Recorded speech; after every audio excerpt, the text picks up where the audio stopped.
अस्सलाम वालेकुम मेरे व्यूवर्स। पिछली वीडियो में हमने हज़रत अबू बकर सिद्दीक़ रज़ियल्लाहु तआला अन्हु के दौरे खिलाफत के मुतालिक बात की थी और मैंने वीडियो के लास्ट में कहा था कि इस दुनिया से जाते जाते भी हज़रत अबू बकर एक ऐसे शख्स का खलीफा बनने का मशवरा दे गए थे जिसने आगे जाके मुसलमानों की किस्मत ही बदल दी थी, और उस शख्स का नाम है हज़रत उमर बिन अल-ख़त्ताब रज़ियल्लाहु तआला अन्हु। और आज की इस वीडियो में हम उनकी ज़िंदगी और ईमान लाने के वाक़यात के बारे में जानेंगे।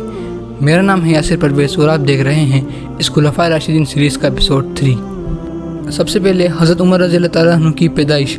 हज़रत उमर की पैदाइश 682 या 683 CE में हुई थी। हज़रत उमर बनु आदि कबीले से थे जो कुरैश के अंडर आता था। हज़रत उमर के वालिद का नाम अल-ख़त्ताब था और इस तरह आपका नाम उमर बिन अल-ख़त्ताब बनता है। हज़रत उमर के वालिद बचपन से ही बहुत सख्त थे। वह उनसे बहुत काम कराया करते थे और अगर गलती से भी कोई गलती हो जाए तो इतना मारते कि हालत ख़राब कर देते। हज़रत उमर बचपन से ही अपने परिवार वालों के ऊँटों को चराने जाया करते थे। उनके पास पहनने के लिए जूते भी ना थे क्योंकि हज़रत उमर इतने सख्त हालात में ऊँटों को चराने के लिए जाया करते थे। मतलब शदीद गर्मी, गर्म हवाएं, चटियल पत्थर, बहुत कम पानी, इसीलिए उनका बदन काफ़ी मजबूत हो गया था।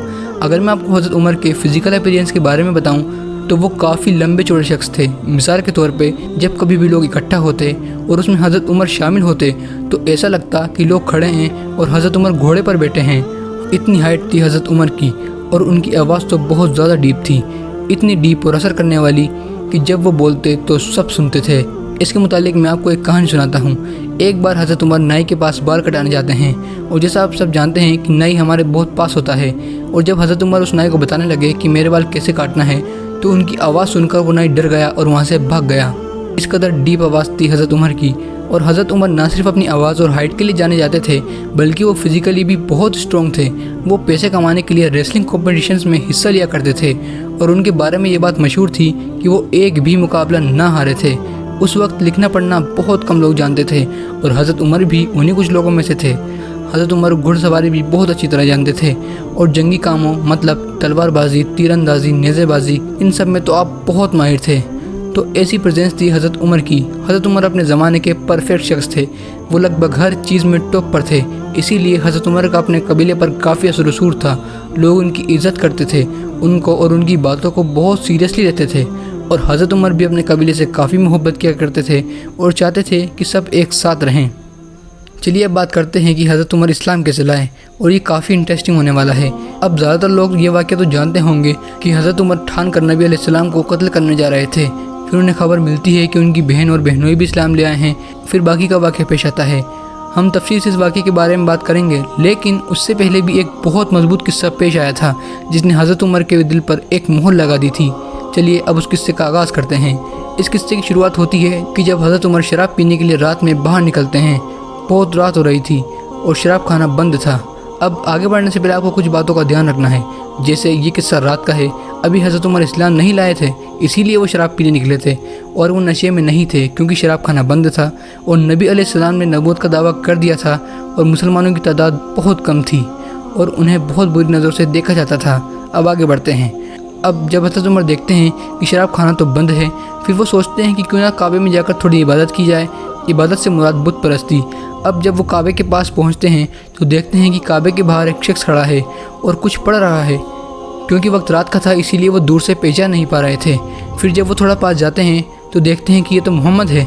अब हज़रत उमर जानते थे कि नबी अलैहिस्सलाम ने नबूवत का दावा कर दिया है और लोग इन्हें जादूगर बुलाते हैं। इनकी बातों का लोगों पर काफ़ी असर होता है, तो उन्होंने सोचा कि मैं भी तो सुनूँ कि ये क्या कहते हैं। अब क्योंकि वो सुनना चाहते थे इसीलिए वो चुपचाप काबे के पीछे गए, मतलब नबी अलैहिस्सलाम की अपोजिट साइड गए। नबी अलैहिस्सलाम काबे की तरफ देख रहे थे और जिस दीवार को देख रहे थे हज़रत उमर उस दीवार की अपोजिट साइड गए और जिस कपड़े से काबा ढका रहता है उस कपड़े और काबे के बीच में आ गए, मतलब छुप गए और आहिस्ता आहिस्ता सरकते हुए नबी अलैहिस्सलाम के सामने आ गए। नबी अलैहिस्सलाम उनको देख नहीं पा रहे थे क्योंकि रात भी हो रही थी और वो काबे के कपड़े के पीछे थे।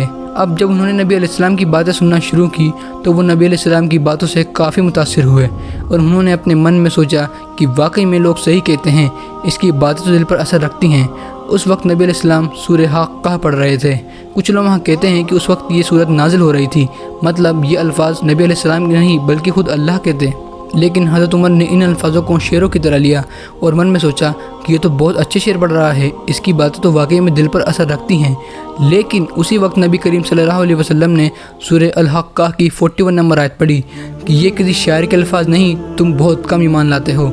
ये सुनने के बाद हज़रत उमर के होश उड़ गए कि इसे कैसे पता चला कि मैं क्या सोच रहा हूँ, जबकि ये तो मैंने अपने मुंह से कहा भी नहीं। फिर हज़रत उमर ने सोचा कि मोहम्मद ज़रूर कोई भविष्य बताने वाला है या ज्योतिष टाइप है।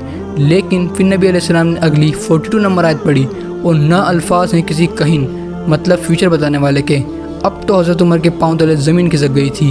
वो घबरा गए और वापस आहिस्ता आहिस्ता कपड़े के पीछे से सिरकते हुए काबे के पीछे गए और दौड़ लगा दी। और ऐसे एक आध वाक़यात और पेश आए जिससे उनके दिल में कशमकश चल रही थी कि इस्लाम हकीकत में तो हकीकत नहीं। और ये वाक़या जो मैंने आपको बताया, इसने उनके दिल में मिट्टी का तेल का काम किया। अब बस उन्हें एक चिंगारी की ज़रूरत थी जिससे उनके दिल में इस्लाम की आग भड़क उठे। और ये चिंगारी जब लगी जब उनकी बहन वाला वाक़या पेश आया। चलिए अब उस वाक़े को भी जान लेते हैं। ये बात जब की है जब हज़रत उमर नबी अलैहिस्सलाम से और इस्लाम से बहुत परेशान हो गए थे। वो इस्लाम के सबसे बड़े दुश्मनों में से एक थे, लेकिन उनकी दुश्मनी और नापसंदगी की वजह इस्लाम का कॉन्सेप्ट नहीं था, बल्कि वो तो इसलिए गुस्सा थे क्योंकि मक्का में इस्लाम आने के बाद लोग आपस में लड़ रहे थे, एक दूसरे से जुदा हो रहे थे। और हज़रत उमर ये नहीं चाहते थे कि लोग आपस में लड़े, वो चाहते थे कि सब एक साथ रहें। जैसे जैसे मुसलमानों की तादाद बढ़ती जा रही थी, वैसे वैसे हज़रत उमर का गुस्सा बढ़ता जा रहा था। और फिर एक दिन जब मक्का के सरदार नबी अलैहिस्सलाम से बहुत तंग आ गए और इस्लाम की तरक्की से जल रहे थे, तब उन्होंने नबी अलैहिस्सलाम को कत्ल करने का फ़ैसला किया।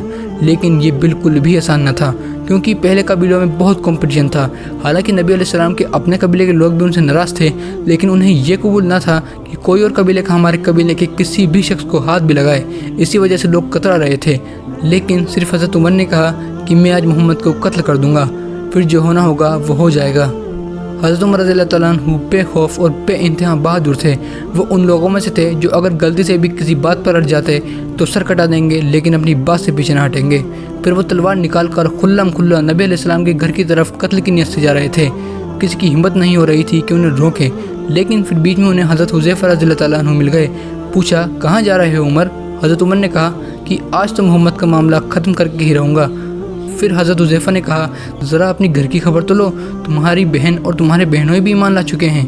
हज़रत हुज़ैफा ईमान ला चुके थे, लेकिन हज़रत उमर को ये पता ना था। हज़रत हुज़ैफा चाहते थे कि हज़रत उमर नबी अलैहिस्सलाम को भूल जाएं। खैर, अब हज़रत उमर जिस गुस्से से नबी अलैहिस्सलाम के पास जा रहे थे, उससे ज़्यादा गुस्से से अपनी बहन के घर की तरफ गए। मियाँ बीवी सूरह तहा पढ़ रहे थे। हज़रत उमर ने बड़ी ज़ोर से दरवाज़ा ठोका।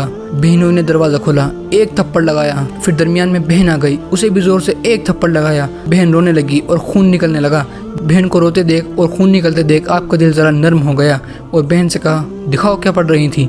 आपकी बहन ने कहा, हरगिज़ भी नहीं, ये अल्लाह का कलाम है, आप नापाक हैं। आप चौंक गए कि एक खातून में इतनी हिम्मत कहाँ से आई। उस वक्त मर्द और औरत के बीच का डिफरेंस इतना था कि आज आप सोच भी नहीं सकते।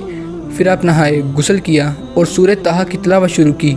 और जिस चिंगारी की ज़रूरत थी वो चिंगारी लग गई और दिल में ईमान की आग भड़क उठी। हज़रत उमर सब कुछ छोड़कर सीधे नबी अलैहिस्सलाम की तरफ गए। सहाबा ने कहा, देखो उमर आ रहा है। हज़रत हमज़ा वहाँ मौजूद थे। हज़रत हमज़ा पहले ईमान ला चुके थे, वो 39th मुस्लिम थे और आप 40th मुस्लिम, इसलिए हज़रत हमज़ा शेर खुदा वहाँ मौजूद थे। और जब हज़रत हमज़ा ने हज़रत उमर को तलवार के साथ आते देखा तो कहा कि आने दो, अगर नीयत ठीक होगी तो इस्तकबाल है, वरना उसी की तलवार से उसका सर तन से जुदा कर देंगे। हज़रत उमर की नीयत साफ़ थी। आप अंदर आ गए, नबी अलैहिस्सलाम के सामने बैठ गए। नबी अलैहिस्सलाम ने उनके गले के पास जो कपड़ा था उसे पकड़ा और कहा कि उमर, क्या अभी वक्त नहीं आया कि तुम ईमान ले आओ? हज़रत उमर ने कहा, या रसूल अल्लाह, अब वक्त आ गया है। और आपने कलमा पढ़ना शुरू कर दिया और ईमान ले आए। हज़रत उमर का ईमान लाते ही साहबा ने तकबीर कही। अल्लाहु अकबर की आवाज़ हर गली में गूंज उठी। साहबा इकराम कहते हैं कि हज़रत उमर रज़ियल्लाहु तआला अन्हु का इस्लाम लाना मुसलमानों के लिए इज़्ज़त का सबब था। उनके इस्लाम लाने के बाद मुसलमान छुप छुप कर इबादत न करते, खुल्लम खुल्ला हरम पाक में नमाज पढ़ते। किसी भी शख्स की हज़रत उमर बिन अल-खत्ताब से कुछ कहने की हिम्मत न होती। जाहिर सी बात है, कोई नहीं चाहता था कि उसके बच्चे यतीम हों और बीवी बेवा हो जाए। ऐसे तो दोस्तों हमारे हज़रत उमर, जिनका नाम सुनते ही उन्हें चाहने वालों का सीना चौड़ा हो जाता है। हमें फ़ख्र होता है कि ऐसे शख्स भी गुजरे हैं जिनसे एक वक्त में जालिम डरते थे।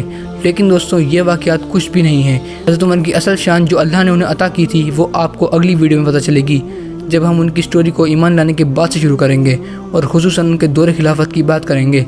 और वो वाक़या सुनने के बाद आपकी आंखें भर आएंगी। चलिए मैं आपको उनकी एक क्वालिटी बता देता हूँ कि उस वक्त की सबसे ताकतवर اور سب سے رئیس اور سب سے بڑی خلافت کا خلیفہ ہونے کے بعد بھی انہوں نے ساری زندگی ایک کرتا پہنا جو 14 جگہ سے پھٹا ہوا تھا اور اس پھٹے حصے کو چھپانے کے لیے کسی دوسرے کپڑے سے سل رکھا تھا۔ اتنے نیک اور ایمان والے تھے حضرت عمر خلیفہ بننے کے بعد بھی۔ تو دوستو یہ تھی آج کی ویڈیو، امید ہے آپ کو ویڈیو پسند آئی ہوگی۔ حضرت عمر کی کہانی کو مکمل ہم اگلی ویڈیو میں کریں گے اور آپ اس ویڈیو کو بالکل بھی مس نہ کرنا۔ اللہ آپ سب کو سلامت رکھے۔